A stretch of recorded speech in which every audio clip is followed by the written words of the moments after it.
안녕하세요. 책 읽어주는 여자 에젤 강미경입니다. 제가 지난번에 소개해드린 조혜련 집사님을 전도하신 이성미 집사님의 사랑하며 살기에도 시간이 부족하다 오늘 전해드립니다. 이제는 사랑만 하다 죽고 싶다고 고백하시는 사연 한번 들어보세요. 나는 결혼에 대해 기도한 적이 없다. 딱히 조건도 없어서 그저 교회만 다니면 되었다. 남편과 첫 만남에서 나는 거두절미하고 교회에 다닐 생각이 있느냐고 물었다. 그러자 남편은 먼저 주일에 내게 전화해서 교회에 같이 가자고 했다. 남편은 정말 성실하게 교회에 나와주었다.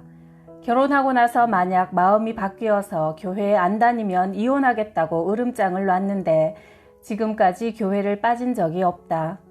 내가 밴쿠버에 가 있던 7년 동안에도 남편은 혼자 한국에서 교회를 다녔다. 그런데 내가 기도한 대로 정말 교회만 다녔다.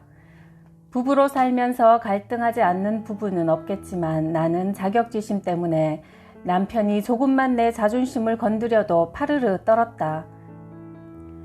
시작은 언제나 나였다. 나는 엄마가 일찍 돌아가셔서 새엄마가 셋이나 된다. 그래서 엄마에 대한 상처가 많다. 남편이 무심코 농담으로 넌 엄마가 많아서 좋겠다고 한 말에 어느 날 마음이 상해서 입을 꼭 다물었다. 남편이 아무리 농담이라고 달래도 내 마음엔 이미 자물쇠가 철커덕 채워져 버렸다. 남편의 그 한마디는 내 안에 들끓던 분노의 화산을 건드린 셈이었다. 2002년 아이 셋을 데리고 캐나다로 유학 이민을 결정하고 한국을 떠날 때 나는 남편과의 관계가 좋지 않았다. 캐나다로 떠나면서 혹시 하나님이 내게 이혼할 기회를 주시는가 하는 생각을 했을 정도다. 그러던 차에 남편이 캐나다에 있는 내게 전화해서 또 한마디를 했는데 그것이 다시 내 분노 뇌관을 건드렸다. 남편은 기억도 못하는 말을 나 혼자 곱씹고 또 곱씹으며 분노했다. 하나님, 어떻게 나한테 이런 말을 할 수 있어요? 어떻게 나한테? 나는 아예 식음을 전폐한 채 그 말만 되뇌었다. 몇 날 며칠 아니 2달 동안 하나님께 질리도록 한 얘기 또 하고 한 얘기 또 하며 남편의 말 한마디를 잘근잘근 곱씹었다. 어느 날 침대에 누워 또 하나님 어떻게 나한테 하는데 하나님이 내 입을 막으셨다. 넌 내 말을 그렇게 오랫동안 묵상한 적 있니? 네 남편이 던진 말 한마디는 그렇게 오래 곱씹으면서 내 말은 한번 흘려듣고 말잖니? 그랬다. 주일 설교는 주차장까지도 안 갔으니까. 그런데 내게 상처를 입힌 사람의 말은 외우고 또 외웠다.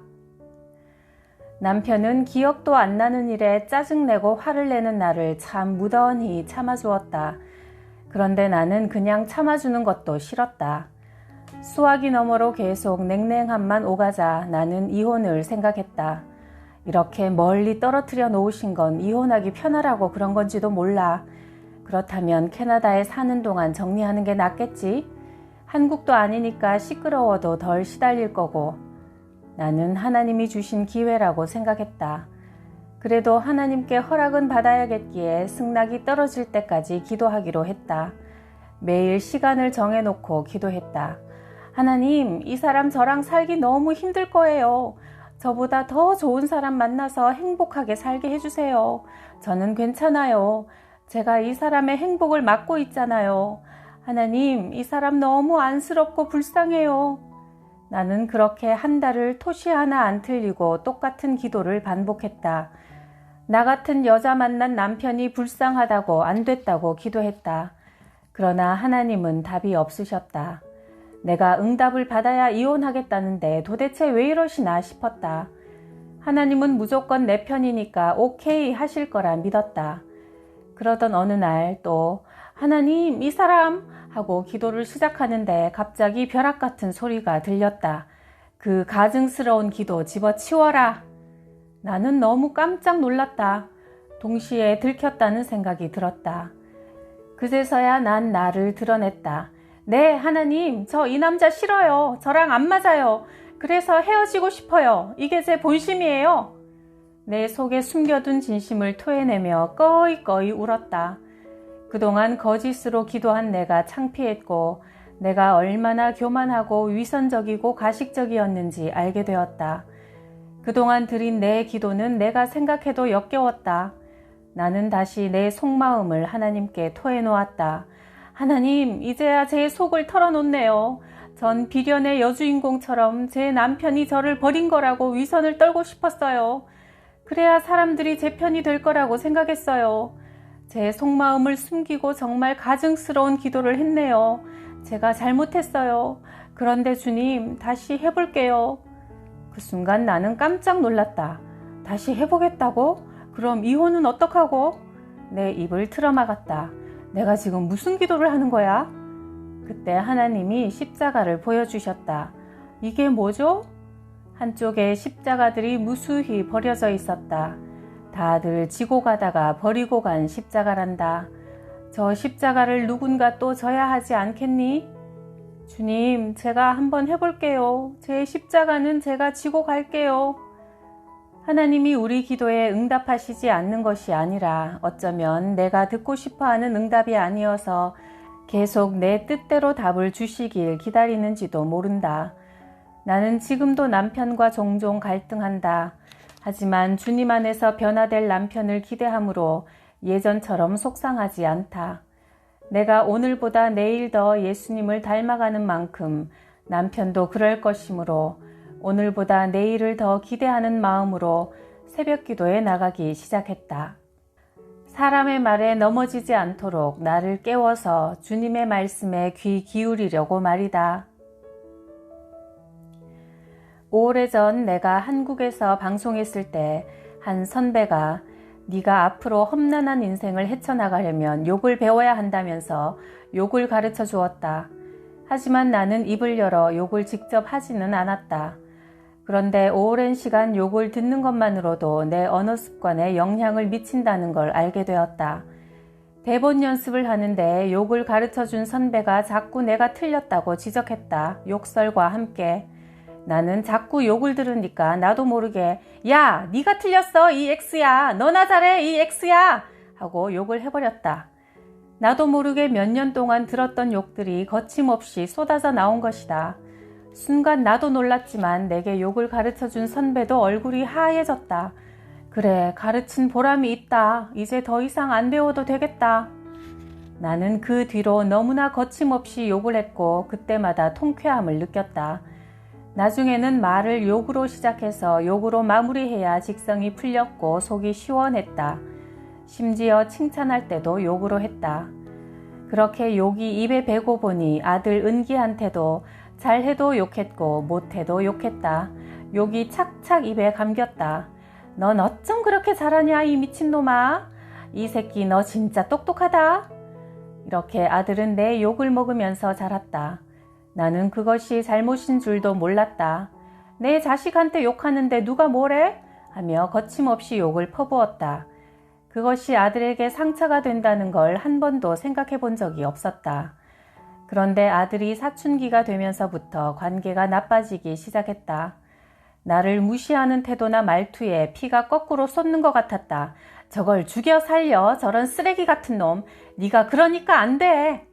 그럴수록 아들의 목소리는 커졌고 우리는 만나기만 하면 으르렁거렸다.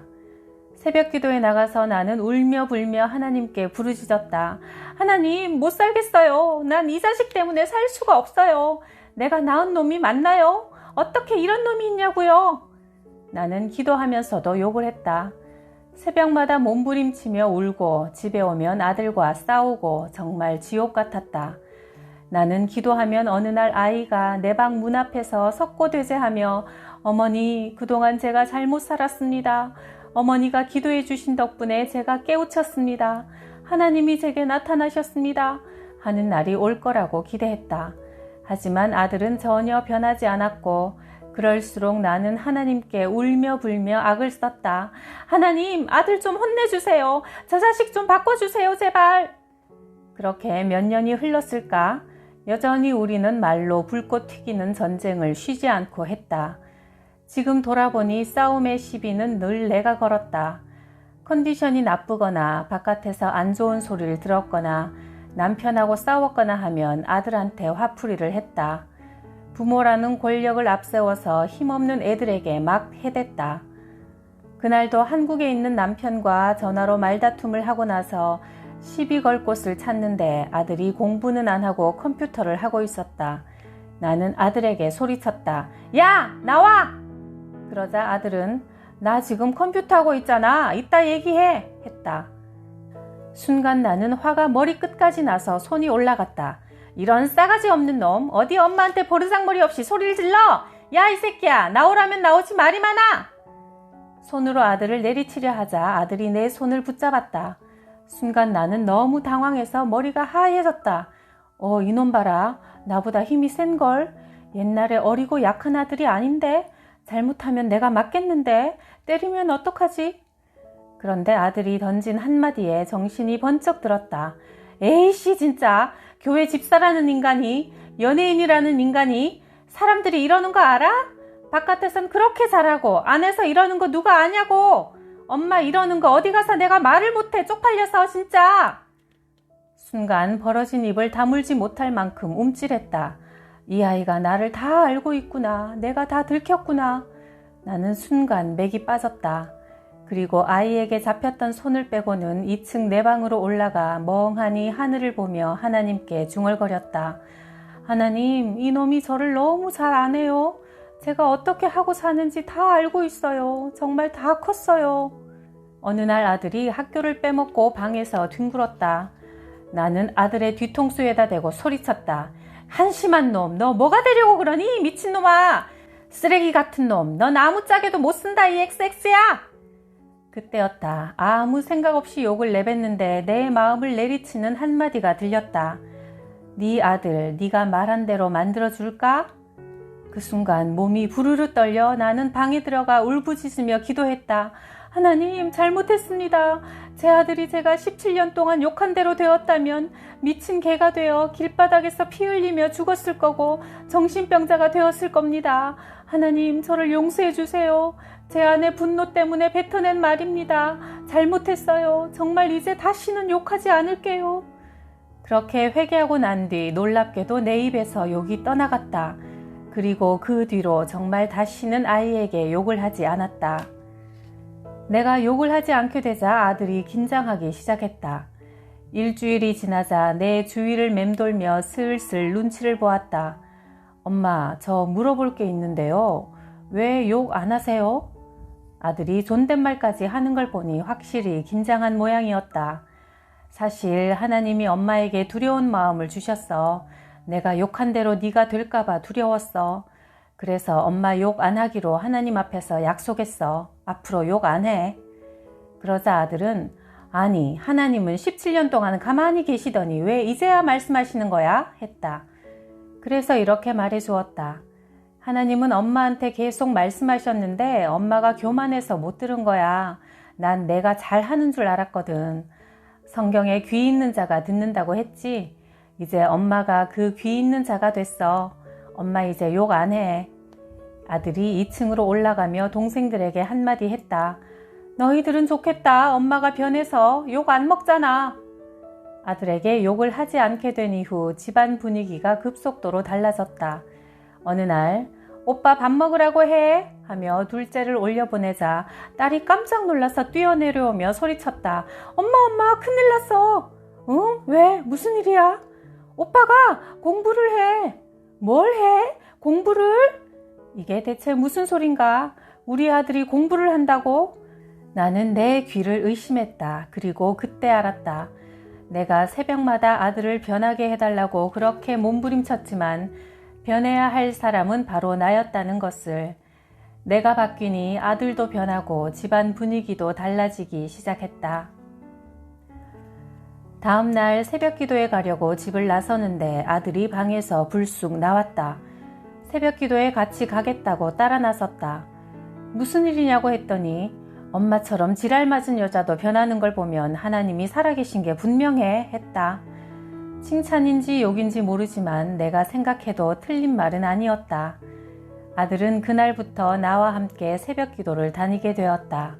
꿈만 같았다. 하나님 너무 감사해요. 저를 깨우쳐 주셔서 이런 날이 올 거라고 생각지도 못했어요. 정말 너무 좋아서 죽어도 여한이 없어요. 너무 감사합니다. 아들과 같이 찬양하며 새벽을 깨우다니 가슴이 벅차서 콧노래가 저절로 나왔다. 매일매일이 기쁨의 날이었다. 그렇게 아들과 함께 새벽 기도를 다니던 어느 날 아들이 말했다. 엄마, 하나님이 날 부르셔. 하나님이 내가 목회하기를 원하시는 것 같아. 나는 놀랍기도 하고 믿기지도 않아서 목회는 아무나 하는 게 아니야. 더 기도해봐 했다. 엄마, 아무리 기도해도 그런 마음이야. 나 공부해 볼게. 며칠 뒤 아들의 입에서 이런 말이 나왔다. 울컥 눈물이 났다. 하나님이 귀하게 쓰실 아들이었구나. 사실 나도 기도 중에 아들이 주의 길을 갈 것이라는 마음을 받았지만 아들이 직접 그 음성을 들을 때까지 기다렸다. 그런데 아들이 하나님의 부르심에 순종하겠다고 나선 것이다. 고맙다. 하나님 음성을 듣고 순종해줘서. 엄마도 알았어? 근데 왜 얘기 안 했어? 엄마가 기도할 때도 하나님이 그 마음을 주셨어. 그런데 내가 너한테 엄마가 받은 응답대로 하라고 하면 안 될 것 같았어. 네가 나중에 무슨 일이 생기면 엄마 기도로 결정했다고 원망할지도 모르잖아. 네가 직접 결단해야지. 그렇게 해서 아들은 신학 공부를 하게 되었다. 아들은 가끔 엄마, 나 이렇게 가도 돼? 라고 묻는다. 그러면 나는 이렇게 말해준다. 네가 좋은 거 해. 가장 행복한 거 해. 남을 위해서도 아니고 엄마를 위해서도 아니고 네가 좋은 걸로 해. 그리고 만일 목회를 하게 된다면 한 사람을 위해서 목숨을 바칠 수 있는 사람이 돼. 나는 아들이 무엇을 해도 상관없다. 그 안에 기쁨만 있다면 괜찮다. 그 일로 본인이 행복하면 된다. 이 땅에 태어난 하나님의 뜻을 찾아간다면 실패해도 괜찮다. 넘어진 자리에 주저앉지만 않는다면 실패가 주는 많은 것을 젊은 나이에 배웠으면 좋겠다. 나는 아들이 고3일 때도 특별히 대입을 위해 기도하지 않았다. 대학에 가면 좋고 안 가도 또 다른 길이 열릴 것이라고 믿었다. 그래서 고3 엄마의 스트레스도 없었다.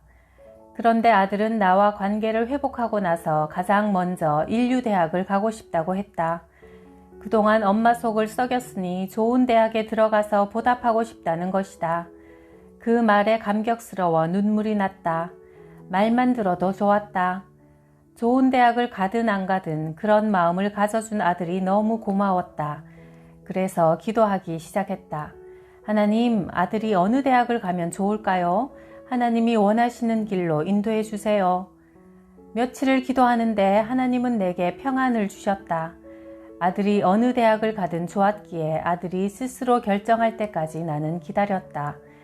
아들은 캐나다 밴쿠버에서 가장 이름난 두 대학에 원서를 넣었다. 그런데 기다려도 두 군데 다 연락이 오지 않았다. 마침 하나님이 내게 응답하신 대학의 브로셔가 집에 있었다. 그럼 이 학교에 넣어보면 어때? 아니, 거긴 안 갈 거야. 아직 시간이 있으니까 기다려 볼래. 나는 하나님, 아니라는데요. 안 간대요. 하면서 좀 더 기다려 보았다. 며칠이 지난 후에도 대학에서 연락이 오지 않자 아들은 애가 타는 것 같았다. 그날 아들은 새벽 1시에 집을 나섰다. 어디 가냐니까 엄마가 말한 그 학교에 원서를 넣으러 간다고 했다. 아싸, 하나님, 드디어 아들이 간대요. 하고는 잠을 청했다. 아침에 새벽 예배를 다녀오니까 아들이 한마디 툭 내뱉었다. 에이씨 엄마, 그 학교에서 합격했다고 연락 왔어. 그런데 그 학교 삼류 아냐? 그러자 내 입에서 뜻밖에도 이런 말이 나왔다. 네가 생각하는 인류대학에 가서 네가 엉망으로 살면 그 학교는 삼류야. 그런데 네가 삼류라고 생각하는 대학에 가서 네가 인류가 되면 그 학교는 인류인 거야.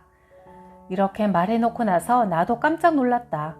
이 말은 내 생각에서 나온 말이 아니라 하나님이 주신 지혜의 말이었다. 그렇게 해서 아들은 트리니티 대학에 들어가게 되었다. 그리고 놀라운 사실을 알게 되었다.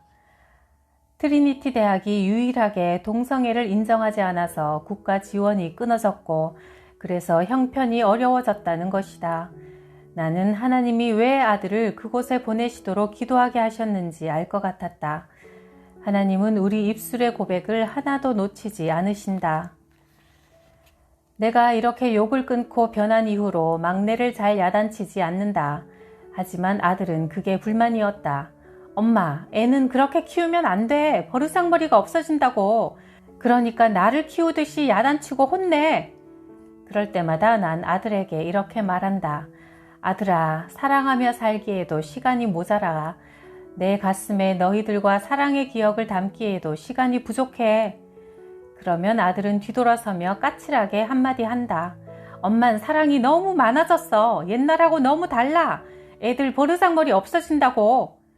그럴 때마다 난 아들에게 무지 미안하다. 다 네 덕분에 엄마가 배운 거야. 미안해. 내가 너를 통해 사람 됐어. 앞으로 더 많이 사랑하면서 살자. 내가 널 얼마나 사랑하는지 알지?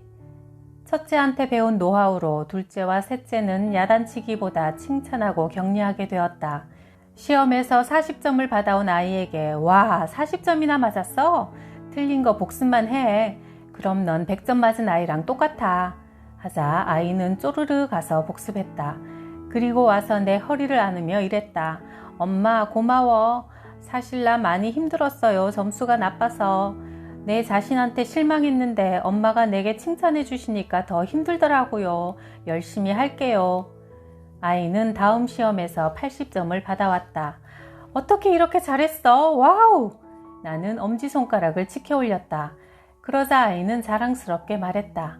엄마, 잘하고 싶다는 마음이 생기니까 이렇게 할 수 있었어요. 그러더니 자기 방으로 쪼르르 달려가서 틀린 문제를 복습했다. 그때 나는 아이한테 또 배웠다. 스스로 느낄 때까지 기다려줘야 한다는 걸. 나는 아이들을 이미 하나님께 내어드렸다. 아이들은 그저 낄낄거리고 웃기 바쁘다. 쓸데없이 조잘거려도 그저 같이 맞장구 쳐주고 들어준다. 뭐든 다 받아줄 수 있는 쓰레기통 엄마가 되기로 했다. 사랑을 받아본 아이들이 자라서 사랑을 주는 어른이 된다는 걸 알기 때문이다. 무엇보다 뜨겁게 서로 사랑할지니 사랑은 무수한 죄를 덮느니라. 베드로전서 4장 8절. 이성미 집사님의 말처럼 정말 사랑만 하고 살기에도 시간이 부족합니다. 오늘 하나님께 또 가족과 친구, 동료들에게 꼭 사랑을 전해보세요. 이성미 집사님의 눈물 없인 들을 수 없는 웃기는 사연들 다음 시간에 더 전해드릴게요. 구독, 좋아요, 댓글로 저를 사랑해 주셔서 감사해요.